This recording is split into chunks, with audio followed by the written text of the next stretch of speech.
Salut à tous, c'est Thibaut et j'espère que vous allez bien. On se retrouve pour une nouvelle vidéo avant-match débrief contre Poitiers, l'avant-match de Nice-Lens. Et à la fin, je vous en parlerai de l'arrivée de Patrick Berg.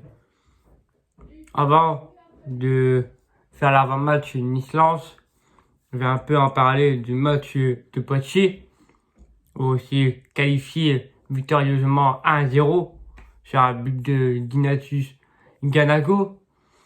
Un match où on avait la maîtrise du ballon, ça, il n'y a pas de doute. Et après, à cette, même dans le match, pendant les 15 premières minutes, j'ai senti un peu les Lensois en difficulté. Avec le pressing de Poitiers, qui ont, mine de rien, qu'ils ont tout essayé pendant ce match.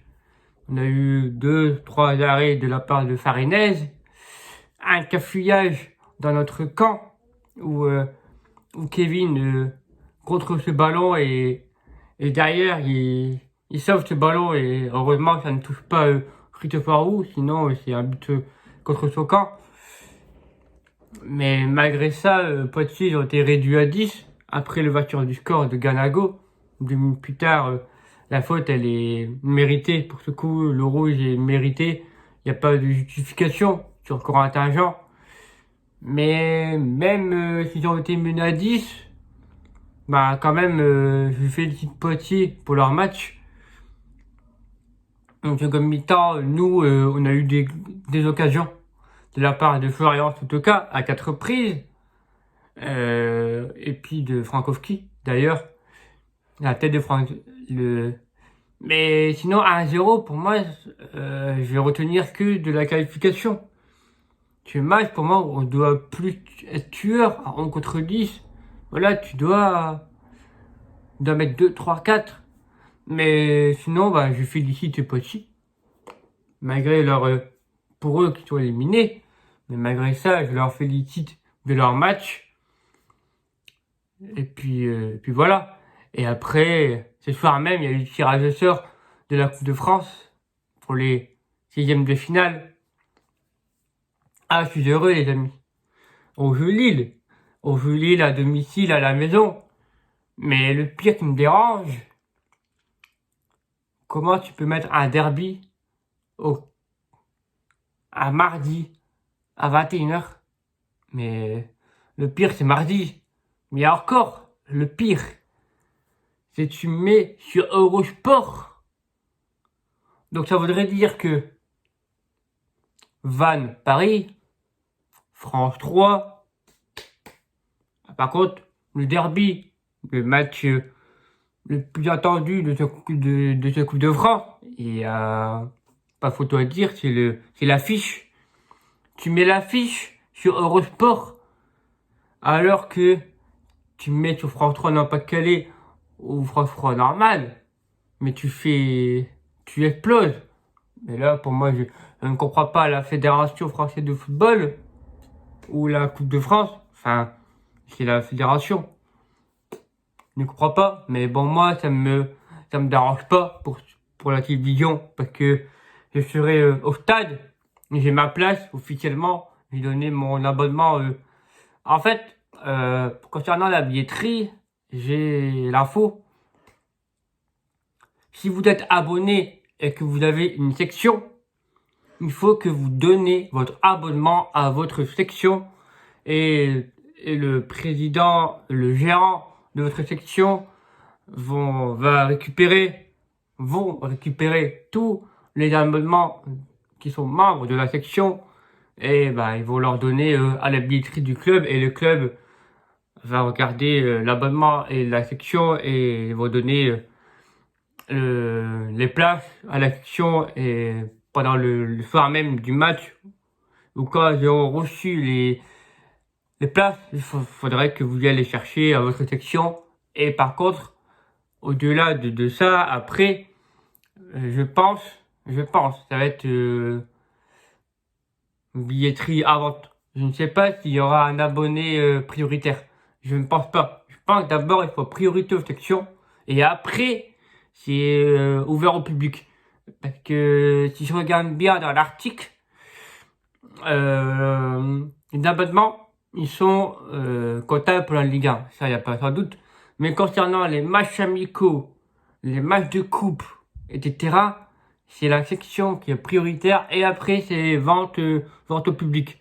Donc, je pense que il va y avoir une vente au public. Donc, je ne pense pas que tous ceux qui sont abonnés et qui ne font pas partie de la section, eh ben, vous ne serez malheureusement pas prioritaire de votre place. Il faudra les prendre soit au guichet de la billetterie au stade, ou soit alors à la boutique de billetterie en ligne.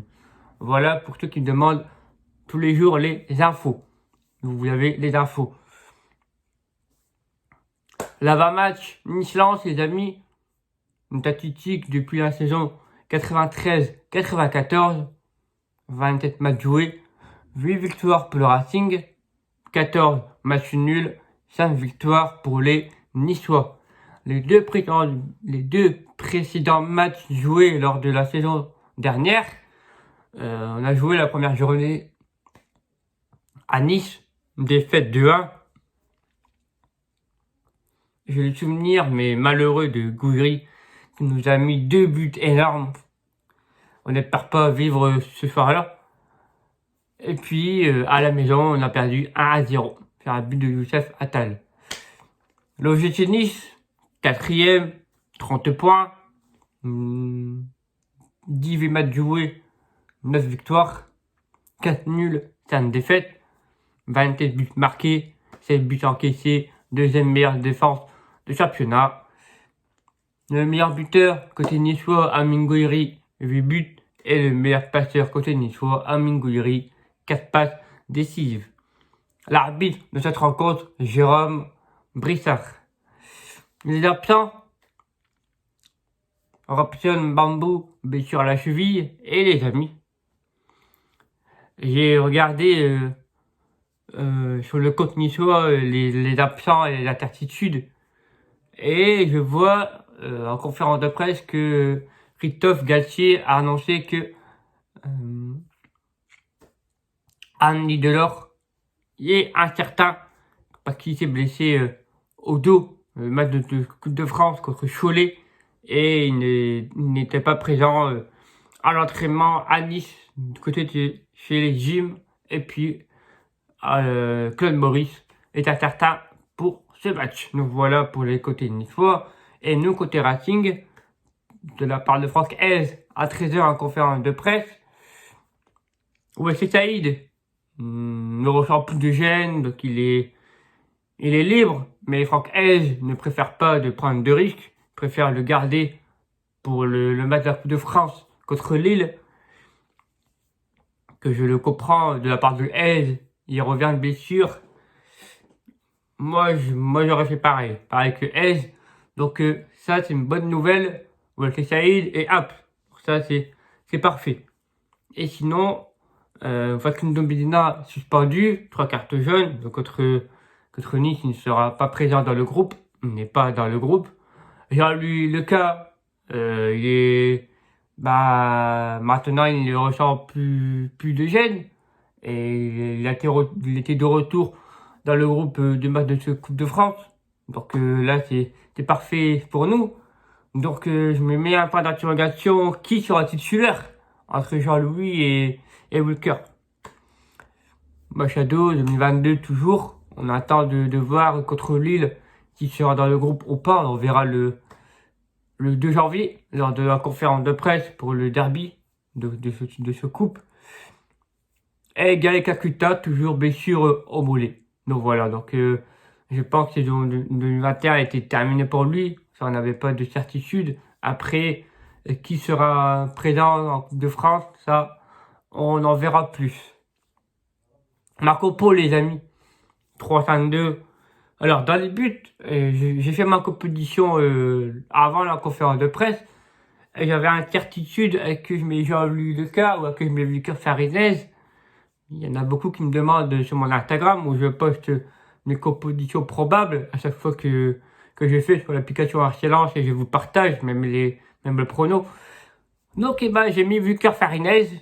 dans le sens où je ne sais pas si le cas était apte pour jouer, mais il était dans le groupe contre Poitiers. Ça, je n'avais pas pensé. Ça aussi, mais je pense avec Jean-Louis Lucas pour moi. Je pense avec Jean-Louis, mais pour moi, j'ai mis Victor Farinel. La défense, Grady. Danso, j'ai mis quand même. Ils ont fait un test IRM cet après-midi, donc je me suis dit dans le sens que ça devrait y aller. Donc pour moi, c'est bon signe pour Danso. Donc il n'y a rien. Et j'étais hier à la Gaillette et Danso, il ne ressent rien de gêne, pas de blessure. Donc ça, c'est parfait pour nous. Et d'ailleurs, il est dans le groupe. Donc je mets titulaire dans la défense à 3. Et à l'absence de suspension de Facundo Medina, à sa place, je mets Christopher Wu, qui a déjà joué contre Marseille à la place du Facundo et il était présent dans la défense à 3. Donc je mets Christopher. Nos deux pitons côté gauche, Pierre-Mixo comme qui à droite, de retour de suspension à Nantes. Après le match face à Nantes, Jonathan Klaus. Le milieu de terrain, Cheikh Doucouré, c'est Fofana, capitaine. Numéro 10, qui n'a pas joué contre Poitiers, mais qui est rentré pendant les 10 dernières minutes. David Pereira, D'Acosta et à la panne de l'attaque. Ferreira, Sotoka, la doublette, Sotoka, Calimendo. Donc voilà pour ma composition, les amis. En commentaire, n'hésitez pas à me dire votre compo et votre prono. Nice, les amis, il va falloir faire très attention à cette équipe niçoise. Alors oui, certes, à leur début de mois de décembre, ils étaient 2 défaites, un match nul. Le nul contre Paris, pour moi, il était pas mérité. Nice méritait sa victoire contre le Paris Saint-Germain. Ils ont tout dominé le match. Un poteau de Dolberg, immanquable. Ils ont raté beaucoup d'occasions, les Niçois. Et le 3 points, ils étaient à leur portée. Mais le nul, il n'était pas mérité. Après, la victoire à Rennes, elle m'a surprise. La victoire des Niçois à Rennes m'a surpris. Donc, très attention à surtout l'armada. Stengs, Kluivert, Guéry, Delors. S'il a Delors, j'aimais quand même. Mais sinon, il y en a un qui sera présent et qui pourrait le remplacer. C'est Kasper Dolberg. Mais en ce moment, il est en manque de confiance. Donc voilà les amis pour cette équipe niçoise. Après, ils ont un coach que j'apprécie beaucoup, Christophe Galtier. On peut aimer l'homme ou ne pas aimer l'homme parce qu'il est passé par Lille, mais pour moi je le respecte, ce coach. Il a tout mon respect, qu'il a tout fait pour Saint-Etienne.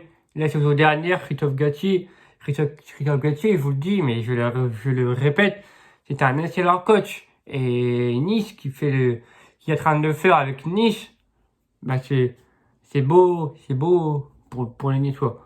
Donc voilà, et malheureusement les amis, pas de supporters, pas de groupe qui feront le département à Lens.